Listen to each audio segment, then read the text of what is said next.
सोयम तोयम तदनुम तुम तादानी सोयम तोयम तदनुम तुम तादानी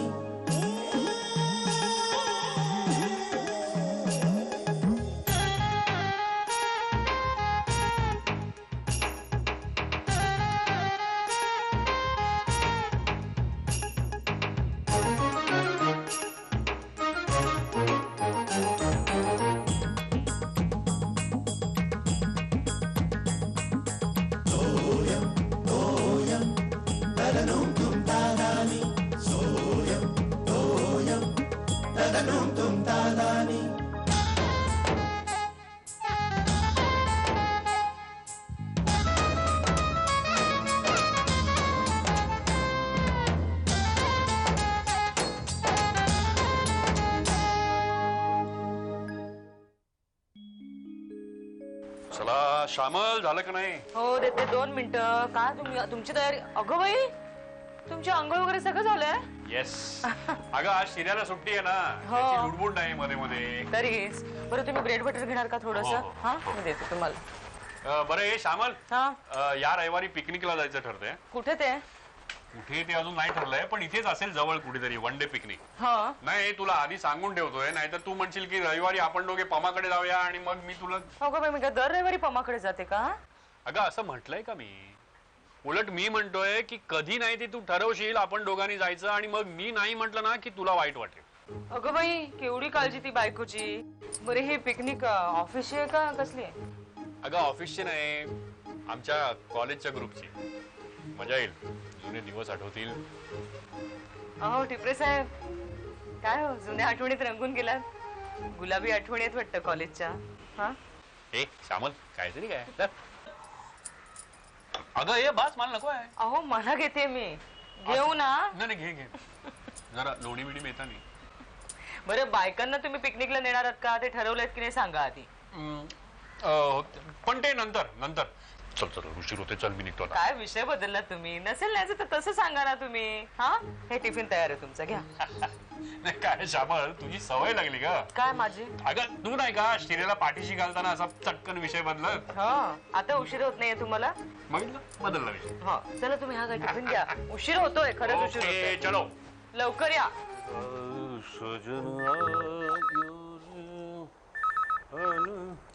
हॅलो, कोण? विशाल? कोण कोण पाहिजे? कृष्णराव? बरं बरं. आबा पाहिजे. एक मिनिट जरा थांबा. आबा, आबा तुमचा फोन आहे. हॅलो. आबा कोणी विशाल म्हणून आहे, कृष्णराव भाऊ त्यांचा. भाऊ थट्टे. हॅलो. हा काय रे भाऊ, मी गंगाधर टिपरे. आबा तुझा आबा? अहो नाही, त्यांचा नातू बोलतो. हा काय रे, हा नातू कोण? विशाल. कसे काय आजोबा बरे आहेत का रे? हा काय झालं? बरं नाहीये? हॉस्पिटलमध्ये ऍडमिट केलंय? हा असं काय झालं? काय इथे आणलं पुण्याहून? पोटाचं का? बरं. हा माझी आठवण काढतोय. हा त्याला सांग मी जरूर येतो त्याला बघायला. हा काळजी करू नको, मी नक्की येतो. मला जरा पत्ता सांगा. काय? पारिजात नर्सिंग होम. पत्ता लिहून घे जरा. आबा मला माहितीये कुठे. माहिती? हो मला माहिती. हा नाही माहितीये, पत्ता माहितीये. मी येतो म्हणून सांग. हा काळजी करू नको, भाऊला सांग. हा बरं ठेवतो रे, ठेवतो. हा अगं हे श्यामला. कोण आजारी म्हणाला? काय झालं? अरे भाऊ थट्टे म्हणजे कृष्णराव थट्टे रे, माझा मित्र अगदी जवळचा, स्वातंत्र्य सैनिक. कोण? हा ते मी लहान असताना यायचे, गांधी टोपी घातले ते. अच्छा आजारी आहे का? हा आजारी आहे. पुण्याला होता, त्याला बरं नाही अजिबात, म्हणून त्याला इकडे आणलेलं आहे. नर्सिंग होम मध्ये ठेवलाय त्याला बघून यायची माझी. हो अगं इथे पारिजात मध्ये आहे, तर आम्हाला जाऊन बघून येऊ दे ना. मी शिर्याला सांगतो. शिर्या, का बाबा इकडे. पण मी जाईन ना एकटा. नाही असू दे. हो शिर्या आहे ना, तुला सुट्टी आहे ना आज? तुला पारिजात नर्सिंग होम माहिती आहे? अरे हे रे इथलं गायतोंडे काकांच्या समोर आहे. तिथे आबांना घेऊन जायचं आज. काय झालं आपण? आबा काय ताप, सर्दी, खोकला? आबाला काही झालं नाही रे बाबा. त्यांचा मित्र तिथे ऍडमिट आहे. आबांना त्यांना बघायला जायचंय, त्यांना घेऊन जा तिथे. बरोबर. माझा जीवश्च कंठस्थ मित्र. कोण? भाऊ थट्टे रे. कृष्णाला सांगतो त्याच्याबद्दल सांगण्यासारखं आहे. का म्हणून काय सांगितलं? अगं आता ते हॉस्पिटल तिथलं वातावरण बघून यांच्या मनावर परिणाम व्हायचा. अगं श्यामल, आबांना नको जाऊ असं सांगितलं असतं तरी त्यांना अस्वस्थ वाटलं असतं. तुम्हाला सांगितलं ना इथे गर्दी करू नका. अहो डॉक्टर राऊंड अपला आले ना तर आम्हाला ऐकून घ्यावं लागेल. तुम्ही प्लीज बाहेर जाओ.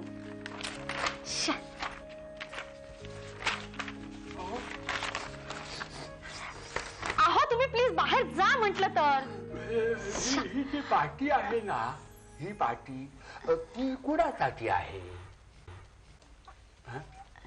ही कुणासाठी? Silence please. कुणासाठी आहे ती? सर्वांसाठी. सर्वांसाठी आहे का? बरं मग ठीक आहे. मला वाटलं की तुम्हाला माहिती आहे की काय? नाही नाही. अहो त्याचं काय आहे काका, आता मी जर ओरडून सांगितलं नाही तर त्यांना कळत नाही. आता तुम्ही बघितलं की नाही, त्यांना किती वेळची मी इथे ओरडून सांगत होते तरी ते हल्ले का इथून. मला काय म्हणायचंय, मला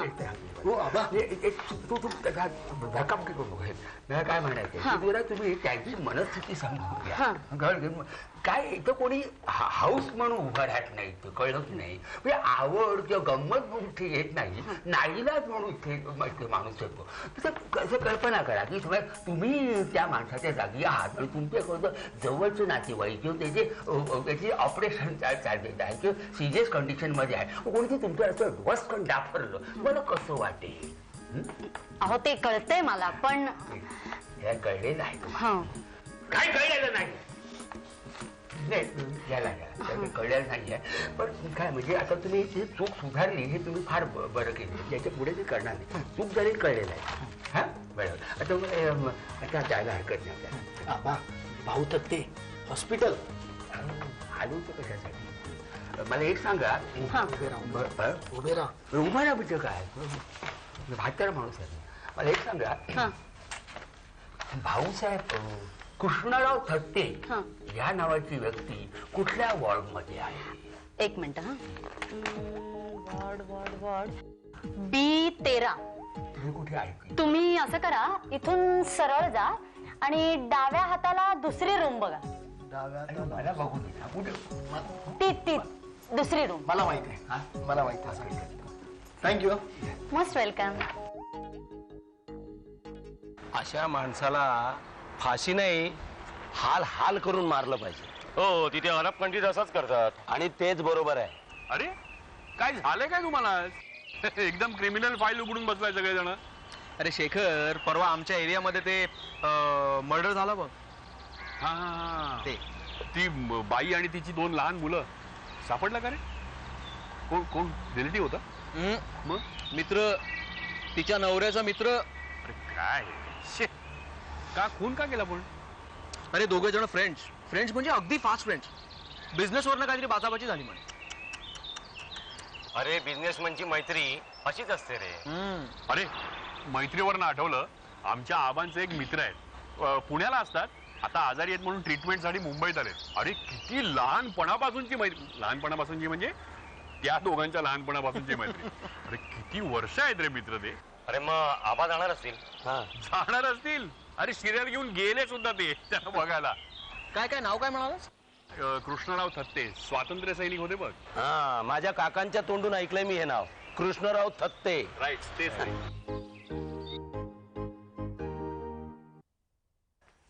कोण? कृष्णराव थत्ते उर्फ भाऊ. कोण? गंगाधर तू? थांब, उठू नको. बस आला. उठू नको. अरे भाऊ, काय झालं काय नाही तुला? हा, अरे काय झालंय? ठणठणीत दिसतोय.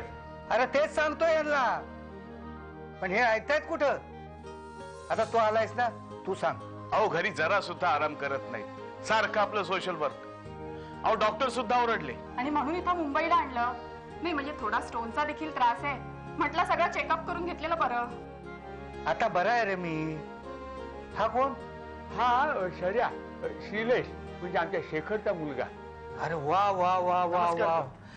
काय करतो बाळा? कॉलेज करतोस का? नाही, कॉलेज झालं, आता नोकरी करतो जिमखान्यात. आणि बरं का रे भाऊ, क्रिकेट फार छान खेळतो. हा स्मार्ट आहे. तुझं असं काय झालं? काय झालं? अरे 2 वर्षानं तू माझ्यापेक्षा लहान आणि तब्येतीचं काय करून ठेवलेस? अक्षरशः म्हातारा दिसतोय. अरे ते दात दात दात नाही आहेत ना, त्याच्यामुळे घोळ झालेला आहे सगळा. अरे मग कवळी लावायची. नाही रे, लावली होती, काय झालं, लागायला लागली मला ती, ते नाही लावली नंतर. म्हणजे असं बरं वाटतंय, चांगलं आहे. तुम्ही आहात ना इथे, नाही आम्ही जरा खाली जाऊन येतो. डॉक्टरने औषधं सांगितलेत, ती घेऊन येतो. चल. हा ये बस. आबा काय करतो, जिवलग मित्र आहे भाऊ. हा जरा टेकतो. हा टेक टेक, आराम कर आराम कर. अरे म्हाताऱ्यासारखं टेकू नको, तू तरुण आहेस ना. मग मला एक सांग, आज सकाळी मला फोन केला होता की तुझा नातू ना रे. हो माझा नातू. तुझी खूप काळजी घेत आता भाऊ. अरे खूप काळजी घेतात रे, पण मलाच कंटाळा आला इथला. कंटाळा काय झालं काय? मी तुझं काही काम करू का, तुझी सेवा वगैरे, पाय वगैरे दाबून देऊ. नाही पाय कशाला दाबतोस तू. असं कर, हा आजच्या काय बातम्या असतील तर मला पेपरातनं वाचून दाखव, तेवढाच विरंगुळा मिळेल. अरे शिर्या, कुठे पेपर बघितला का बघ, आजचाच काढा. ते फळं झाकलेला पेपर नको, आता ते हांडीला पुण्यातला पेपर काढू नको. गवस, तुला सांगतो, आबांचे हे मित्र आलेत ना कृष्णराव, अरे अजून वय वर्ष 82, पण काय आवाज आहे रे अजून त्याला, कमाल वाटते खरंच. अरे शेखर, जुनं हाड म्हणतात ते काय उगाच का? अरे जुनं हाड नाही रे, तेवढा अंगामध्ये उत्साह सुद्धा आहे अजून. तुला सांगतो, त्यावेळेला जे आंदोलन झालं ना, त्यावेळेला गावोगाव पायी फिरायचे. हे काय स्टॅमिना असेल रे. काय स्टॅमिना असेल त्यांचा, मानलं पाहिजे. नाही पण नुसता स्टॅमिना नाही, त्याच्यामध्ये आतमधून ऊर्जा सुद्धा आहे. होय ना. तुला सांगतो, त्यावेळेला हरिजनांना मंदिर प्रवेश नसायचा. त्या आंदोलनामध्ये त्यावेळेला त्यांनी भाग घेतला. मला सांग, त्या काळामध्ये अशा प्रकारच्या आंदोलनामध्ये भाग घ्यायचा म्हणजे काय डेअरिंग असेल बघ. आबा म्हणजे नक्की झालं काय होतं? हे तू ह्याला विचार, ह्यांच्या तोंडून ऐकायचं भाग्य मिळालंय तुला. म्हणजे शेखरला सगळं माहिती आहे, पण शेखरला मी सांगितलं होतं. तुला प्रत्यक्ष भाऊच्या तोंडून ऐकायला मिळतंय, लाईव्ह टेलिकास्ट. भाऊ सांग. अजूनही तो प्रसंग माझ्या डोळ्यासमोर उभा आहे. अरे श्रेया, काय सांगायचंय तुला. 1947 साली स्वातंत्र्य मिळालं. साने गुरुजींचा मी शिष्य. 47ला स्वातंत्र्य मिळाल्यानंतर गुरुजींनी उपोषणाची घोषणा केली. उपोषणाची घोषणा केल्यानंतर सेनापती बापट म्हणाले की उपोषण कशासाठी करता हे लोकांना कळायला पाहिजे. सेनापती बापट, क्रांतिसिंह नाना पाटील, कर्मवीर भाऊराव पाटील आणि साने गुरुजी हे 4 महाराष्ट्राचे आधारस्तंभ आमच्या गावी आणायचं माझ्या मनात आलं. गाव जवळच होतं. मी गावकऱ्यातला विशेष करून तरुणांना विचारलं गावातल्या की आपल्या गावात सेनापती बापट वगैरे असे तो थोर मंडळी आली तर चालतील का. तर म्हणले कमाल आहे, एवढी मोठी माणसं आपल्या गावात आल्यावर चालणार नाही असं तुला कसं वाटलं. अरे घेऊन ये, कोण आडवं येतंय ते बघतो. आणि त्याप्रमाणे आम्ही गावात गेलो. गावात गेल्यानंतर पाहिलं तर कोणीही हरिजन मंदिरात जायला तयार नाही, कारण ते गावात राहायचंय. जर काही साने गुरुजी वगैरे गेल्यानंतर आपल्याला जीव मारतील या भीतीने ते बिचारे बाजूलाच उभे होते. पण पोरं मोठी हुशार. त्यांनी काय केलं, त्या गावातल्या एका माणसाला गाठला आणि त्याला सांगितलं, हे तुझं पोरग आहे ना, त्या पोराला आम्ही तयार करतो, चालेल का. ते म्हटलं आता काय चालेल म्हणजे चालेल. बरं म्हटलं, तू असं कर, तू येऊ नकोस पण पोराला पाठवून द्या. मग त्या पोराला त्यांनी ट्रेनिंग दिलं की असा असा गांधी टोपी घातलेला, धोतर नेसलेला, आणखीन घोंगडा हातात असलेला जो माणूस दिसेल त्याला आम्ही दाखवू, त्याला जाऊन मिठी मारायची. आणि अशाप्रमाणे मी इशारा केल्याबरोबर ते पोरग धावत आलं आणि साने गुरुजींना मिठी मारली. मिठी मारल्यावर म्हटलं, गुरुजी याच्याच हस्ते भैरवनाथाला अभिषेक करायचा. आणि भैरवनाथाला त्या मुलाच्या हस्ते अभिषेक केला. आणि पंढरपूरच्या मंदिर प्रवेशाच्या अगोदर पसरणीच्या भैरवनाथाच्या मंदिरात हरिजनांना प्रवेश मिळाला. ग्रेट. म्हणजे त्या काळामध्ये असलं करायला गट्सच हवे होते रे. त्या लोकांच्यातच गट्स होते रे. आता काही राहिलेलं नाही.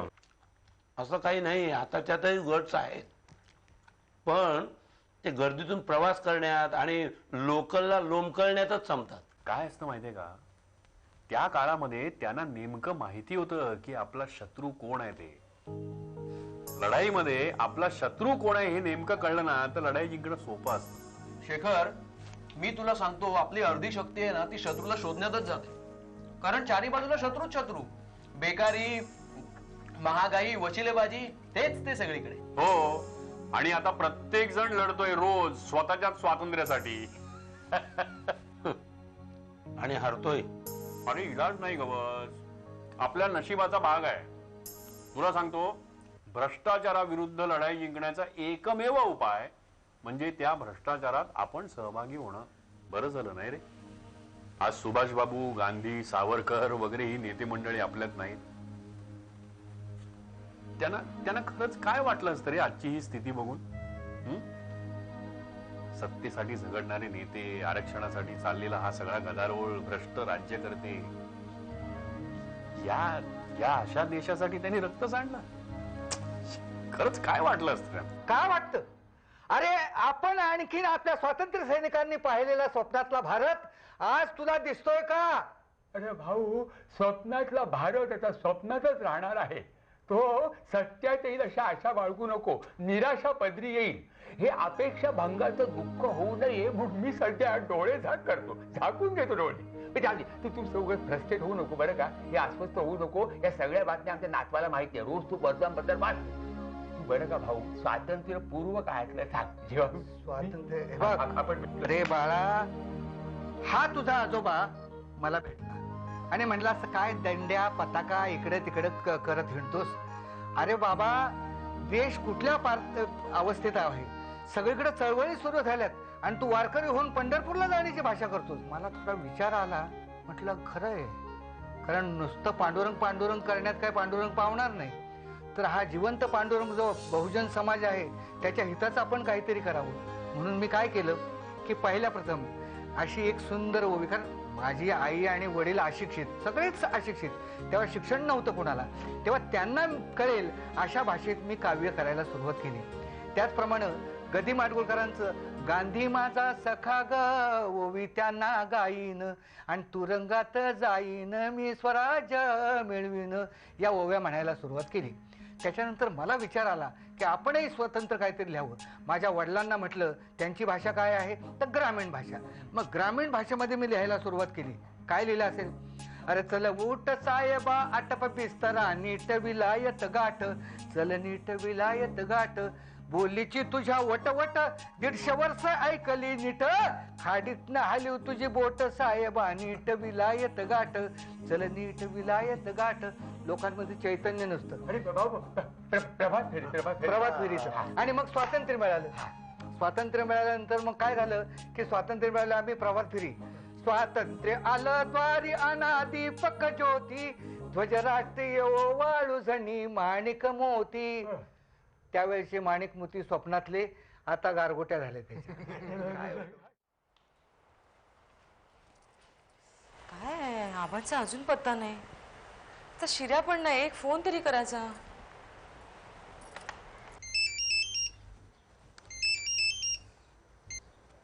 हा श्यामल बोल ग. काय? अहो ते हॉस्पिटल कुठे आहे? हॉस्पिटल? कसलं हॉस्पिटल? म्हणजे तुम्ही ते आबांना पाठवलं ना तिकडे ते. हा. अहो आबा अजून आलेले नाही आहेत परत, म्हणून फोन केलाय मी. जेवायला उशीर होतोय ना, सकाळी नीट खाऊनही गेलेले नाही आहेत. अगं श्यामल, तू कशाला काळजी करत बसलेस उगाच? अगं शिर्या गेलाय ना बरोबर, तो आणेल त्यांना सांभाळून नीट. तू काही काळजी करू नको. बरं मला सांग, तू जेवलीस का? अहो मी कशी जेवणार? हा आबा. अगं तू कशाला काय? अगं ते येतील व्यवस्थित, शिर्या आहे बरोबर. चल. तू आहेस ना इथे काही दिवस? अजिबात नाही.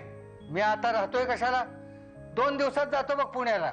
ते पोरग सारखं मागे लागलं होतं, म्हटलं विश्रांती घेत नाही, विश्रांती तिकडे हॉस्पिटलमध्ये जाऊन तुम्हाला ठेवतो. म्हटलं तुरुंगात ठेव, हॉस्पिटलमध्ये ठेवतो. बरं ते पुण्याला जा, विश्रांती घ्या. आम्ही कधी आलो पुण्याला तुला येऊन भेटू. अरे मध्यंतरी माझा नातू गेला कशाला पुण्याला. काय म्हणतो? हो, मी त्याला म्हटलं अरे पुण्याला गेलाय तर आमच्या भाऊकडे तर जाऊन ये. तू म्हणा नको, मला तिकडे कोणी ओळखणार नाही. मला कमाल आहे, कोण ओळखणार नाही? आणि नुसतं गंगाधरचं नाव सांगितलं असतं तरी ताबडतोब तुला मी कडावर घेतला असता. खरंच तू भेटलाच बरं वाटलं. जुन्या आठवणी झाल्या बघ. हा गेले दिवस. हा काळजी घे रे बाबा. हा येतो काळजी. हा 50 वर्ष मागे गेल्यासारखं वाटलं मला शेखर. जुने संदर्भ, जुना तपशील. खरोखर तुला सांगतो, या भाऊची स्मरणशक्ती उत्तम आहे. चाट. पण काय सांगत काय होतं एवढं? हे आठवणी गोष्टी स्वातंत्र्य लढ्याच्या, मंदिर प्रवेशाच्या, तुला सांगतो भाऊनं हरिजनांना मंदिर प्रवेश मिळावा म्हणून अगदी अपार कष्ट केले. समाजातल्या खालच्या थराला सुद्धा अधिकार मिळायला हवे जगायचे म्हणून जीवाचं रान केलेलं आहे त्याने. हो अहो पण आबा मिळाले ना, अधिकार मिळाले. अहो आपल्या समाजातली ही अत्यंत घाणेरडी प्रथा नष्ट झाली ती ह्या असल्या कार्यकर्त्यांमुळेच नाही का? समाजवाद खऱ्या अर्थानं जोपासला त्यानं, पण आता राजकारण्यांनी जो काही बाजार मांडला ना सगळ्या गोष्टीचा ते बघवत नाही रे. सगळं बदललं तुला सांगतो शेखर. प्रत्येक गोष्टीत राजकारण आलं, प्रत्येक कृतीमागे स्वार्थ आला. तर हे सत्तेची हाव आणि राजकीय हेतू ठेवूनच समाजकार्य करणारे नेते आले, पुढारी आले. हे सगळं पाहिलं की नकोसं वाटतं. ह्यासाठी केलं होती सगळी धडपड. ही खंत आहे भाऊची. भाऊची कशाला? आमच्या वयाच्या प्रत्येकाचीच. पण आबा आता त्याला काही इलाज आहे का? आपल्या देशापुढला सगळ्यात मोठा प्रश्न आहे भ्रष्टाचाराचा, पण त्याविषयी कुणीच काही बोलत नाही कारण सगळेच त्यात बरबडलेले. आबा काहीही करू शकत नाही हे असंच चालणार. मला भगवत नाही रे. डोळे मिटलेले बरं असं वाटतं. भाऊला असंच वाटतं. जगायचं कशाला सांग ना मला. हे बरोबर नाही हा आबा. त्या लोकांनी काहीतरी वागायचं आणि आम्हाला कशाला शिक्षा? काय काय म्हणाली आम्हाला? अहो आम्हाला तुम्ही हवे आहात आबा. हा आमचं काही चुकतंय का? नाही नाही आम्हाला तुम्ही सगळे आहात म्हणून मला जगावं असं वाटतंय. त्या लोकांनी जरी निराशा केली असली नाही तुमच्या सगळ्यांचा आधार आहे मला, तुमच्या प्रेमाचा. भाऊलाही असंच वाटतं, त्याच्या कुटुंबाचा त्याला आधार आहे.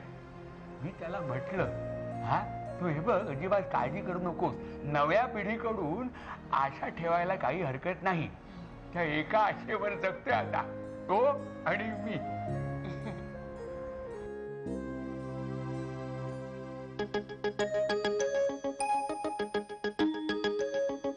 सोयम तोयम तदनुम तुम तादानी. सोयम तोयम तदनुम तुम तादानी.